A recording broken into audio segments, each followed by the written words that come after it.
You're listening to the Cat Breeder Sensei Says podcast, the show that supports the reputable breeding of pedigree cats. This is your host, April Catito, and in this episode, we'll be talking about starting your own cattery. We will get into all of this juicy stuff right after this short message. Do you want to learn how to become a successful breeder of pedigree cats?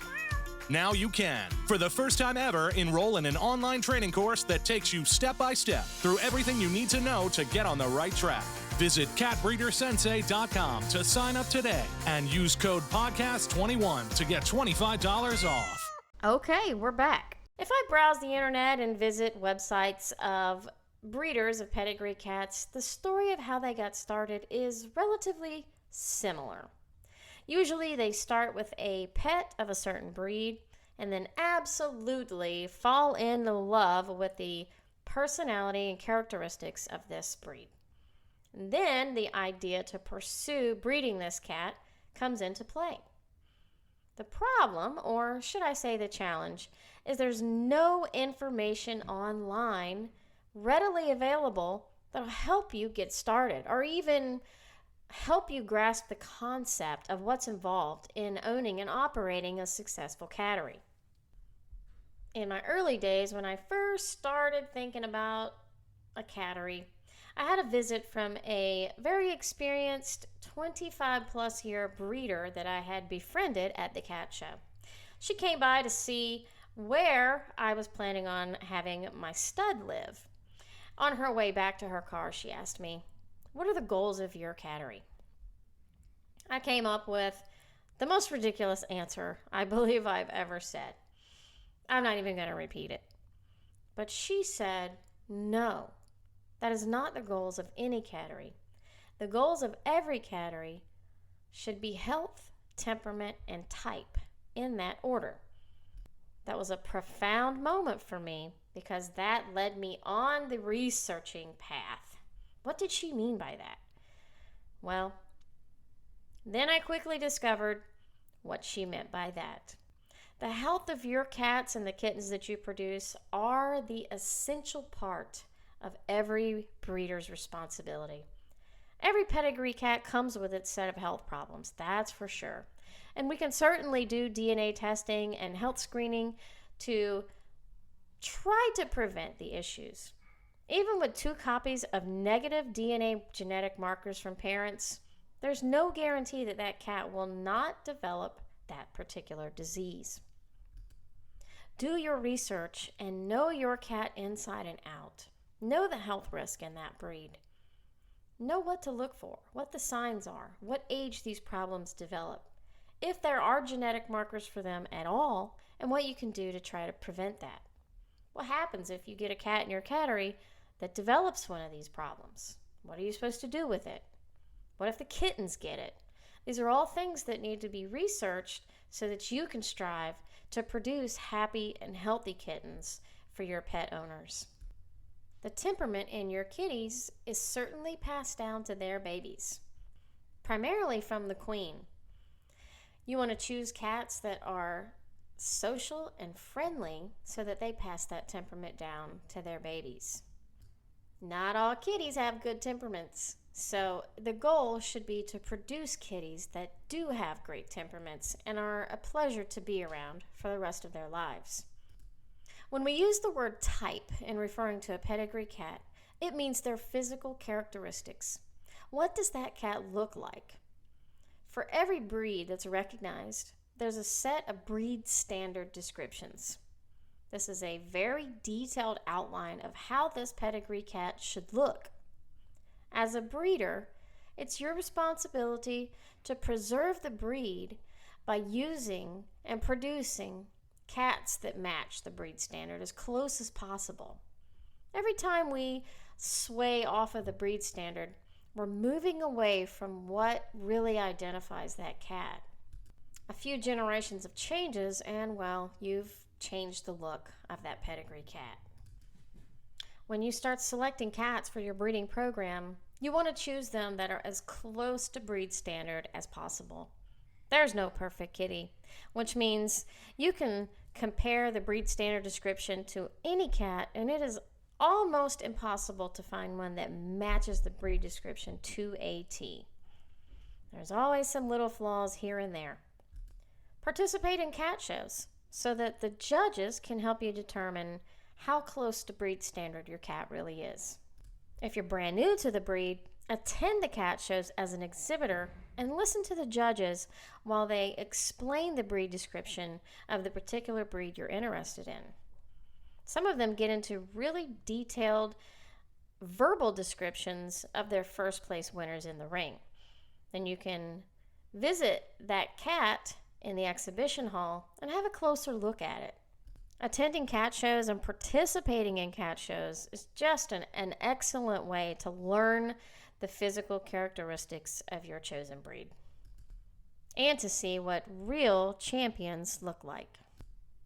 Now let's start thinking about housing our cats for breeding. Now here's a fun fact that a lot of people don't know. A good balance in a cattery is to have one male and at least 3 females. This will keep your working stud happy, healthy, and vibrant versus having just one mate. They're not like people. If we start breaking down housing your cats into a little more detail, you'll quickly discover that it's not a good idea to let your males cohabitate with your females. This will lead to unwanted pregnancies and maybe even teenage deliveries. Your male doesn't care how old the females are. If they're in heat, he will certainly mate with them. One of the books I read in the beginning, one of the first few paragraphs said, if you have a problem separating or segregating your male from your household or from other kitties, then breeding is probably not for you. I have to agree with that sentiment. If you plan on using your home to house your cats, you have to start thinking about that too. You need separate spaces for males, for your females, for your queens, for your quarantine area. All these things need to be taken into consideration. If you have a basement or a big garage that can be converted into a cattery, that's a great space to get started. There's some ideas online of how to plan out your cattery and design the space for the cats to be comfortable and stress-free. Finally, there's the education portion of starting a cattery. This part is ongoing for as long as you decide that you're going to be part of the cat breeding society. There's certainly some fundamental elements that everyone should know before they ever venture into being a cat breeder. Things such as housing, health, genetics, how to choose your cats, how to read pedigrees, facts about females in heat, estrus cycles, mating cats, pregnancies, gestation periods, birthing of kittens, and even raising and whelping kittens. What age should they go home? All of these are the fundamental factors that you should know before you ever decide to breed cats. There's also the element of expenses. It is not cheap to own a cattery. Cat food, litter, toys, veterinary expenses, cat trees, disinfectants, beds, birthing boxes, supplements, cat shows, travel, hotels. The list is endless of the expenses that you can incur when you breed cats. I think this is probably one of the biggest problems when it comes to breeding cats that sends people into the backyard breeder category, into that area where they're overwhelmed and they don't have the financial resources to take care of the cats and to give them the care that they need and take them to the vet and pay for surgeries or prescriptions or things that the cats need to be well and happy. Maybe they don't have the money to provide the space required, so they all get stuck into one small room, and this is a problem. This is a wrong way for your cats to live. It is of utmost importance that you have disposable income. You need to have the resources to be able to provide care in all senses of the word for the cats. The startup cost for a cattery is quite expensive. You see, you need to purchase your breeding animals, and rights for reproduction cost considerably more than if you were just buying a pet, sometimes double. And if you are going to make your male happy and provide him with at least 3 females, that can add up, like the cost of the cats to acquire to start your cattery. It may take a year or 2 years or sometimes 3 years before you ever recoup any of that money from the sale of your kittens. So you have to be prepared to support the cats and provide the care that they need until you can start recouping some of that money from the litters that you have. Now, don't quote me on this, but I think the average startup cost for a legitimate cattery that's actually going to run and operate is estimated to be between $10,000 and $20,000. And then the monthly expenses are, on average, are probably between $500 to $1,000, depending on the number of cats that you have in your breeding program. With those things in mind, let's go over a specific action plan that you can take to start your own breeding cattery. First off, you need to find yourself a mentor. Using the tips that we talked about, ask people to be your mentor. You may just have to ask them directly, go through some of the programs offered in the cat clubs, and at the bare minimum, find an online course on how to breed pedigree cats. You can find a very comprehensive one on our website, catbreedersensei.com. It covers so much of the fundamentals that you need and can absolutely use in your breeding program. Plan out your space, your time, and your budget. So know exactly how much money you have in disposable income, disposable cash that you can use to invest in your cattery, how much time you can commit to this new venture, and plan your space out accordingly. So based on how much space you have, you'll kind of get an idea of how many cats you can acquire for your cattery. So one of the biggest mistakes that new breeders make is they acquire a whole bunch of cats in too little amount of time. Keep in mind that a good start is 1 male to 3 females. That's a very good start for a new breeder. And then once those cats have become adults and they produce some kittens and you've actually raised and whelped several litters, you can think about adding more cats at that time if you choose to go that route. But know how much space you have to accommodate even that number of cats. You know, if you have a male, where's the male going to live? Where's your females going to live? How much space do you have?